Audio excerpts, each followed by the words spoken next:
থামিয়ে পড়ে নিও। আমি নাকি সুমির রচনা করি, এটাই অনেকে কমেন্টে বলে থাকো। হ্যাঁ, এটা আর আলাদা করে কষ্ট করে বলার কি আছে? অলরেডি তোমাদের গল্পটা পশ্চিমবাংলার হাফ মানুষজন জেনেই গেছে।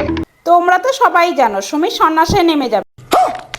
না মানে আজকাল যদি ছাপড়িরাও সন্ন্যাস ধর্ম নেওয়া শুরু করে তাহলে কোনদিন দেখবো পৃথিবীটাই আবার মঙ্গল গ্রহে বিলুপ্ত হয়ে গেছে।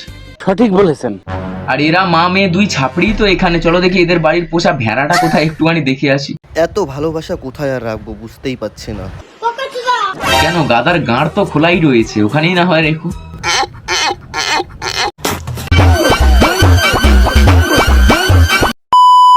তো ভিডিও ইন্ট্রো থেকে বুঝেই গেছো যে আজ মোটমাট কাদের নিয়ে কথা হতে চলেছে। তো বেশি নেবকে চলো শুরু করা যাক। কি বস, ভালো তো? চ্যানেলে যদি নতুন হয়ে থাকো তাহলে ঝপাঝপ প্রেস করে দাও সাবস্ক্রাইব বাটন। তাহলে চলো বেশি নেবকে শুরু করা যাক আজকের চারণ।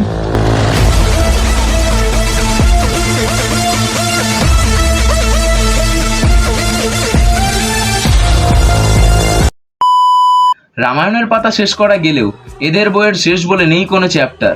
আর এদের বাড়ির পুরুষগুলো ভেড়া, তাই মা মেয়ে দুজনেই চালায় সবুজ সাথীর হেলিকপ্টার।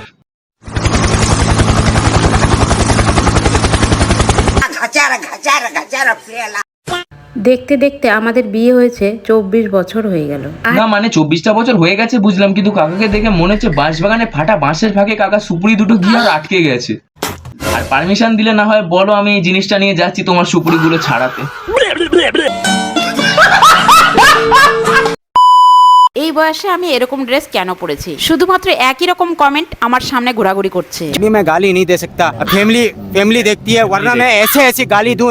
না মানে এই বয়সে এসেও মায়ের যদি এইরকম অবস্থা হয় তাহলে বলো মেয়ে শ্রাদ্ধবাড়ি ব্লগার হিসেবে ঠিকই আছে। যদি আমি সত্যি কথাই বলি তাহলে আমি বলবো এরকম ড্রেস কোনোদিনও পরিনি, পরতেও আমি চাইনি।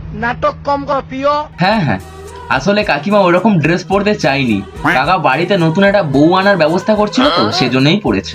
চুড়িদার হলে তাও পরতেই পারি, কিন্তু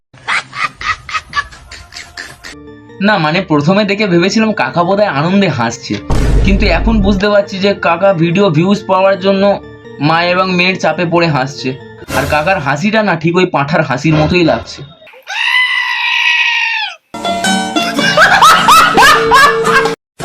আমি যেটাই করি না কেন আমাকে নিয়ে লোকের এত সমস্যা কেন? লোকের সমস্যা তো হবেই।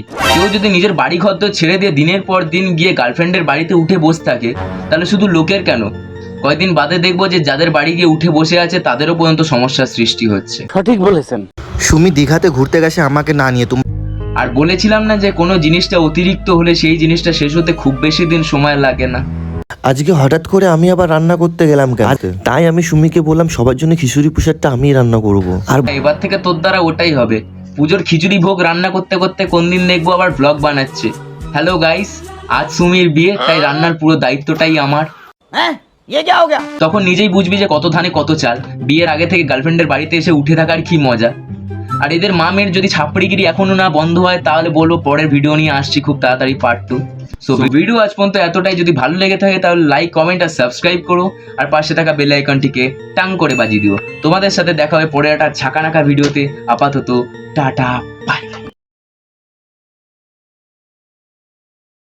ऐसा ना करो कि दिल जुड़ ना पाए वापस, तेरी बातों से बिखर जाऊं।